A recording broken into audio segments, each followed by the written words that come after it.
We've got a packed show for you today, but we've only got two of us. There's myself in the studio and there's Ryan in Philadelphia. Hi, Ryan. Hey.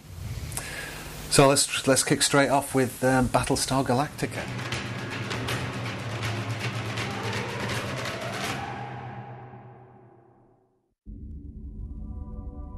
It's due to start on October the 6th, and before that, for about a month before that, NBC and NBC-related sort of channels and so on are going to be showing catch-up episodes and even a special which is going to be narrated by Roslin to help familiarise everybody with episodes from the previous season. I bet you're really chuffed about that, aren't you, Ryan? Yes. I'm excited about the new season, and it's good to see that Sci-Fi's channel is actively trying to promote the show. Great stuff. And Doctor Who Season 3, we're starting to get some information about the BBC have announced some official credits and spoilers for the third season. Excellent. Yeah, it possibly. He's going to be returning in the new with his new companion, Freema Agyeman, for all 13 episodes, and she's going to be a medical student called Martha Jones. The writer and producer of this, Russell T Davies, and he really does, he's well involved in the series, says that he's delighted and honoured by the second series' success. That's weird, I can't understand that at all.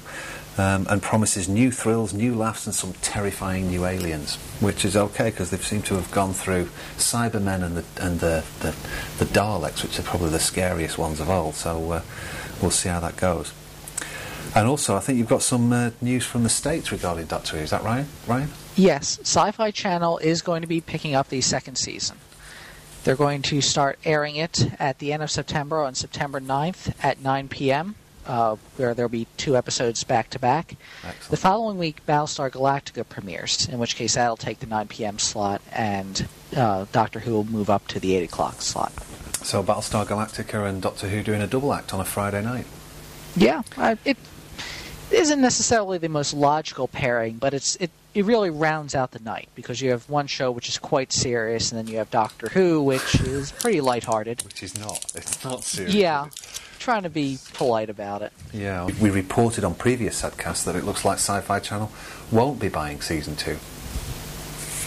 Yeah, I think what it is that they needed some sort of lead-in for Galactica. I don't think Sci-Fi Channel wanted to have Galactica alone by itself for the entire night. So when they show some other kind of new programming, it sort of balances things.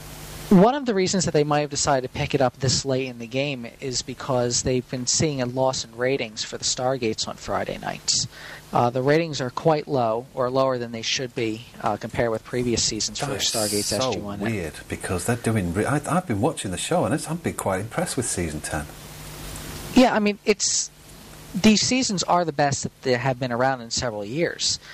The problem is that it's up against stiff competition from its sister network, USA. Right. I mean, there's some equally good shows on then, and they're sort of competing for basically the same audience. Got you. Wow, so what's going to happen? Have they got any plans, or this is all a big shock to them at the moment? I haven't heard any rumors one way or the other. Okay, we're on some cheerier news. JERI Ryan, our favourite space babe, is getting married again, to a Frenchman no less. In fact, he's the partner of a restaurant that she presumably co-owns with him in Los Angeles. This is not very good news for most science fiction SadGeezers, of course, who like to think of her as young, free and single, but quite interesting in that it comes quite quickly after a rather messy divorce from who was he, Ryan? He was some guy that was going to run as senator from Illinois, and after that whole sex scandal thing came out, he was pretty much forced to step down. That was great, wasn't it? He's encouraging her to be a swinger, is that right? I believe that was the details. I'd have to double check on that, but I'm pretty sure. It was very un-Republican values. Well, anyway, good luck to her. And Peter McNichol joins 24. He's going to be in season 6 of 24. I honestly didn't think they were going to do another season of 24. I thought they'd just about done it to death by then. But nope, they're going to do another one, and it's going to show presumably it's going to be shown next year. Yeah, so, well, As far as it going on too long, I haven't actually watched a show myself, but I know how Hollywood is. They will never let a bad idea die. Absolutely. Okay, next, Martin, who's not with us tonight, has prepared a little sketch on for people who've emailed in. Hi, Sad viewers. This week I'm joined by the SadCAST Underwater Alien, so we can read some of the emails you've sent in.